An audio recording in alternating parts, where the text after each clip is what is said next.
Hi YouTube, welcome back to my channel. My name's Emma and this is my art channel. So you may be wondering what this amazing new backdrop is. This is my kitchen and you'll probably be seeing a lot more of it soon. So I've decided that I am moving I have moved my desk into the kitchen area.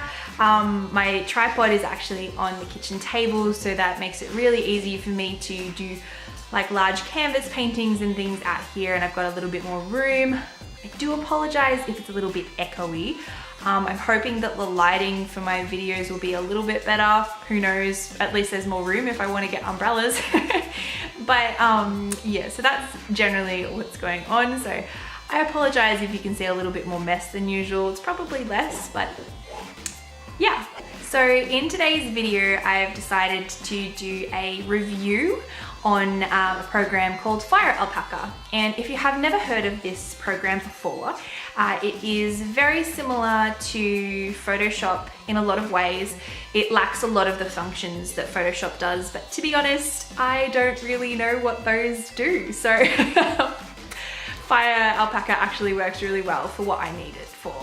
So I'm going to show you how I use it, what I thought of it, and the similarities that it has with Photoshop, or the similarities that I use, and the functions that I know about. So I'm not a master digital artist yet, but I am learning a lot about it, and I feel like I'm at the point now where I can tell you why I like FireAlpaca compared to Photoshop.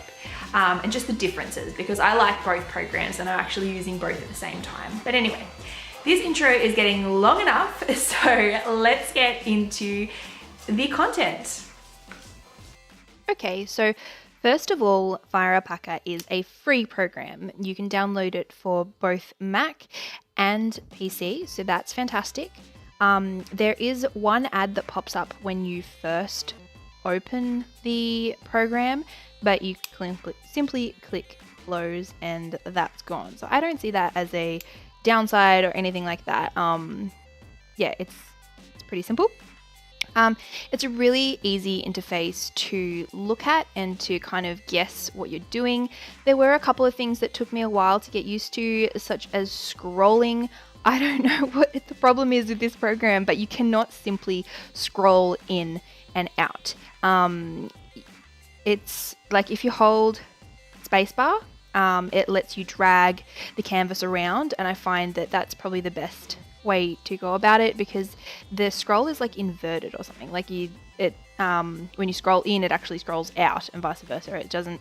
I haven't found a really easy way of scrolling, so that's a little bit frustrating. But after using it for a couple of hours, you kind of get used to it, and you just press spacebar and drag it around. And you can see on the right hand side is the navigator, so that was really good that was there, and it makes it a little bit easier to scroll around.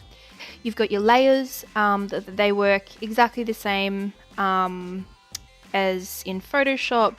I compare everything to Photoshop because that is the only other program that I've really used for this sort of thing. So you can lower the opacity of your layers, you can group your layers, you can hide them, you can use multiply. All of those tools you can still do, so that is awesome. It's really comparable to Photoshop in that way. The colored section is the same. It's it's colors, so it's really easy to use. I like the fact that it's got the RGB section there, and you can actually type in the numbers. So I don't know about you, but sometimes when I use different colors, I like to write down the actual number that they are, and that way you can get the exact same color every single time. It's good for like in color palettes and things like that. So I love the fact that it's got that, because it's really easy to input. And then on the left hand side, you've got your brush, and I haven't really explored the different types of brushes very much. I tend to use the same one for most of my drawings, so if you want to hear more about the brushes, then I'd be more than happy to look into them a bit more and have a bit of a play so I could tell you more about them. But I love the brush. You can change the opacity and the size with those little bars directly underneath. And then you have your like that's brush section is like where you find the eraser and everything like that, flat brush, star brush, fluffy brush, all those sorts of things. So they can be found there. And then on the very far left, you've got your like a toolbar, I suppose. So you've got your pen, eraser, like a selector tool, and all sorts of things. There is a shape tool, so it's like more of a square or rectangle tool. I don't think it does any other shapes unless there's some sort of way that I haven't discovered yet. There is a selector tool and a like freeform selector tool. There's also a magic selector and text tool, a cut tool, and a dropper tool. So I'm sure there's shortcuts for all of those, and you'd probably be able to find them with a quick Google search. I haven't looked that up myself. But yeah, the best shortcut that I found with this is, apart from all the obvious ones, is the space bar to be able to move the canvas around. That really, really helped me a lot. And just remembering to actually name my layers is also useful. For the actual art piece, what I'm doing in this is I am doing my second page for my comic book, and if you haven't checked that out, please do so. There's a link in the description below to my Tapas account, so you'll be able to see what I've been working on. And this background took a lot longer than I thought it was going to. I was like, oh, it'd be really cool if she has some damask wallpaper, and didn't realize how difficult that actually is to do. So it took me a little bit longer than I thought it would have, but I'm really, really happy with the way that it turned out in the end. And now I guess I have the template too, so I can add that into different pages as I need it. So in this comic page, you would have seen that there's a telephone, and I used reference for that because I wanted it to be accurate. And then telephone rings, Lucy answers the phone, and in the bottom part of the screen you'll see that it's her band members on the other end wanting to talk to her. So the process that I used in this program is exactly the same as what I use in Photoshop.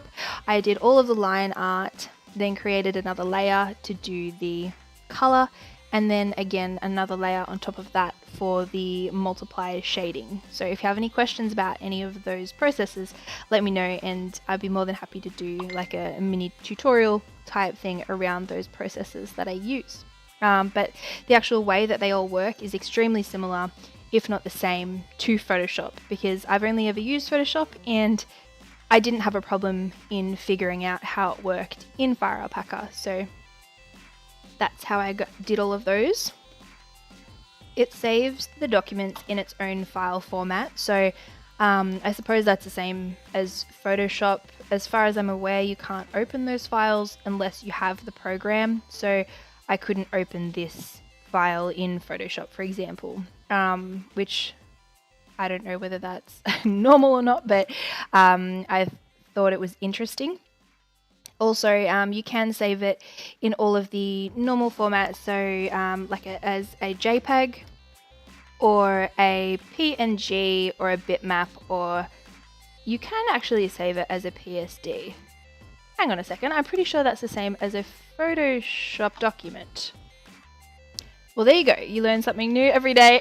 Apparently you can save it as a Photoshop document, which would allow you to move it into Photoshop and edit it. So I'm definitely going to have to try that now that I know that that is a possibility. And yeah. Anyway, so I will try that. And if you're interested in how that works, let me know and I could do a video on that as well. But yes, the saving is excellent. It saves in really good quality, and you can do pretty much everything the same as Photoshop in that regard. I know in my last video I was saying that I feel like I'm getting a lot quicker with my digital art, which is true. My last comic page took just over an hour, I believe, maybe nearly 2 hours. I was looking at the file lengths for this comic page, and it did take me closer to 4 hours, so 3.5 to 4 hours. I'm not sure whether it was because I was using a different program and there were a couple of things that I wasn't too sure how to do, so I kept sort of changing it around a bit, or whether it was because of the wallpaper, because I know that would have taken a lot longer than it needed to. But either way, that's quite a substantial amount of time longer than using Photoshop. So it'll be really interesting to see if I use them both and get a little bit more practice in FireAlpaca, which one ends up being quicker and easier to use. And then I guess I'll probably use that program a bit more than the other. To be 100% honest with you, there are a lot of things in Photoshop that I don't know what it does. There's a lot of functions that I'm sure are absolutely amazing, and I just have never used them, probably because I don't know that they're there, not more than like I don't need them. But I know there's a lot of sections in like the image drop down where you've got the mode and adjustments. They are things that I use. So in that respect, in FireAlpaca, you've got like a filter drop down, which gives you like your levels, your hues, your tone curve. I haven't played around with that a lot. I assume that would be quite similar, but probably not the same. But something to look into, I suppose, and look at the differences between the two. If you're wanting to know more about that, I will have a bit of a play around, and I'm more than happy to do another video on that. Just let me know if that's something that you're interested in. And I suppose other things that Photoshop has, and FireAlpaca may have it, I just haven't been able to find it just yet, is like with the shape tool, for example, you can do like your rectangle, your rounded rectangle, your ellipse, your polygon, singular lines, and like custom shapes.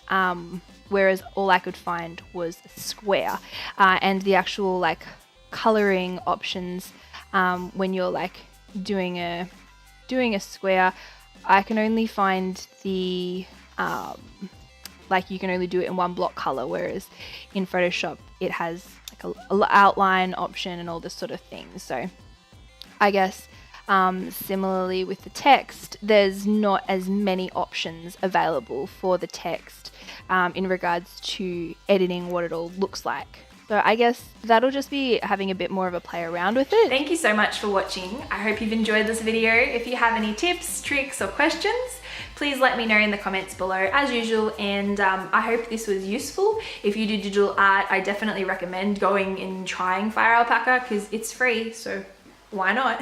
And it's available on Mac and PC, so another why not. But yeah, it's really easy to use. Highly recommend. Not sponsored. But yeah, I'll see you in my next video. Thanks guys, bye!